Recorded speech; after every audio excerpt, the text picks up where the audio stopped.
Hola y bienvenidos a este vídeo en el que nos va a tocar hablar de la Canon EOS R5, ya que hoy es 21 de marzo y justo ayer Canon nos dio algunas especificaciones más de las capacidades que tendrá la cámara en cuanto a grabación de vídeo y especificaciones que nos han dejado realmente alucinando.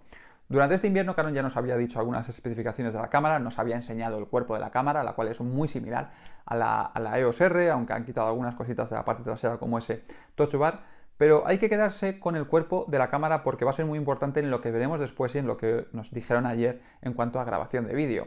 Ya nos dijeron también que la cámara tendría el sensor estabilizado, la primera EOS R con este sensor estabilizado. Realmente es la primera Canon con el sensor estabilizado y esto es algo que mucha gente esperaba, sobre todo para el tema de la grabación de vídeo, donde gana mucha importancia el tema del sensor estabilizado.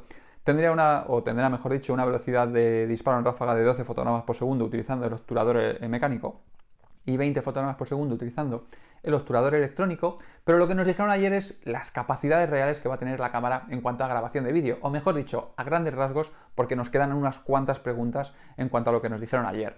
Lo más llamativo es que la cámara va a llegar a grabar vídeo en una resolución de 8K y lo que es más importante, sin ningún tipo de recorte. Lo va a hacer en 10 bits, en 422 y nos va a dar la posibilidad de grabar tanto en C-Log así como en HDR-PQ.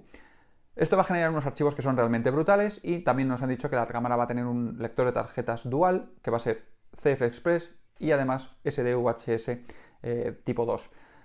¿Qué pasa? Que todas las grabaciones de vídeo en 8K pues van a ir directamente a la tarjeta CF Express y teniendo en cuenta que los archivos van a pesar fácil pues una media de unos 400 megabits por segundo, pues nos vamos a quedar realmente muy limitados en cuanto a espacio.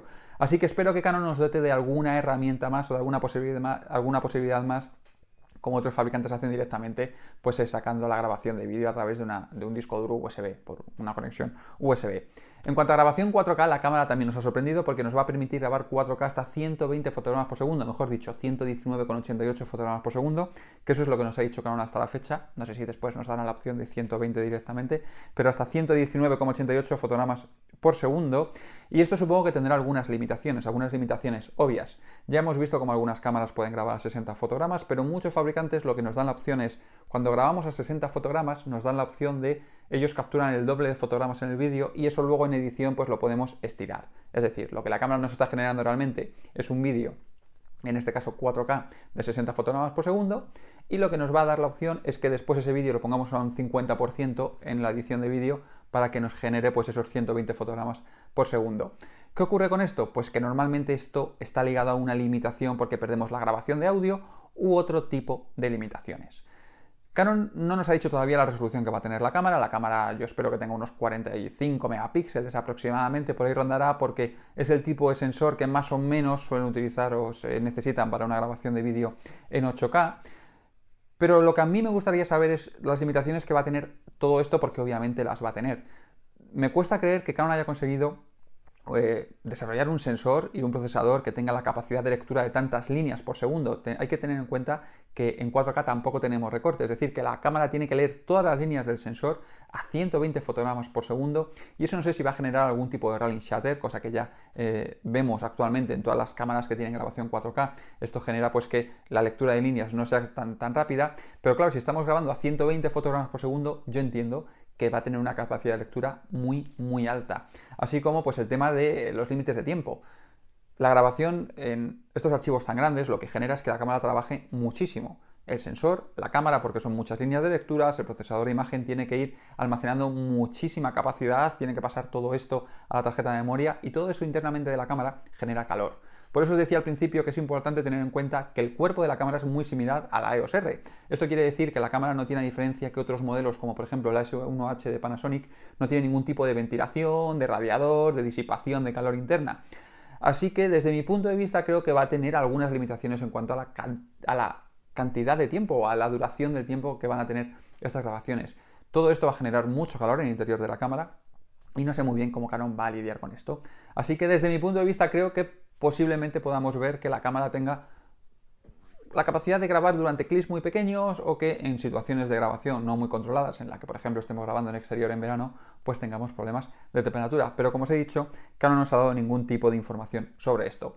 La cámara además, bueno, en tanto la grabación de 8K como de 4K nos va a mantener el Dual Pixel AF, Es algo que, por ejemplo, en otros cuerpos perdíamos cuando grabábamos en resoluciones muy altas porque la cámara no tenía tanta capacidad de procesamiento. En este modelo ya sí que podremos grabar utilizando el Dual Pixel AF, que además podrá reconocer no solamente caras y enfoques al ojo, sino que también puede reconocer perros, gatos y pájaros, ¿vale? Así que Canon también introduce en ese Dual Pixel AF pues el reconocimiento pues de animales, mascotas, etcétera.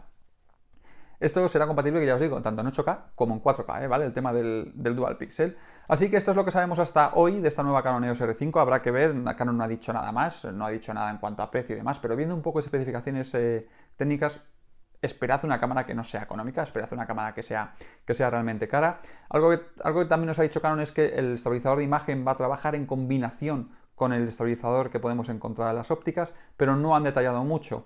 No sabemos si van a sincronizar ambos estabilizadores, si van a tener la capacidad de poder sincronizarse perfectamente o simplemente si alguno va a trabajar de una manera individual respecto al otro y eso va a conseguir una mejora en combinación, pero sin llegar a una sincronización real. Esto es un poco más complejo, pero bueno, veremos en el futuro. Eso es lo que sabemos hasta la fecha de la Canon EOS R5, no sabemos nada más. Ya os digo, yo espero un sensor de unos 40 y tantos megapíxeles, sensor estabilizado, que además se va a combinar con estabilización en cuanto a las ópticas, grabación de vídeo en 8K hasta 29,97 frames por segundo utilizando ningún recorte, es decir, utilizando toda la diagonal del sensor full frame. También lo podemos hacer en formato C-Log, en formato HDR-PQ y también podemos llevar en una grabación 4K hasta los 120 frames por segundo también con ese C-Log y ese HDR-PQ. Pues hasta aquí este vídeo, un vídeo cortito, pero simplemente para daros estas novedades. Nos vemos en el próximo. Ya sabéis que si queréis podéis dejar un like, suscribiros, también comentar qué limitaciones esperáis vosotros de esta cámara. Yo espero muchas porque ya os digo que todavía no me creo estas especificaciones y ya sabéis que también podéis apoyarme siguiéndome o apoyándome desde Patreon con solamente un aporte de $2 al mes o participar en sorteos desde 5. Nos vemos en el próximo. Hasta la vista.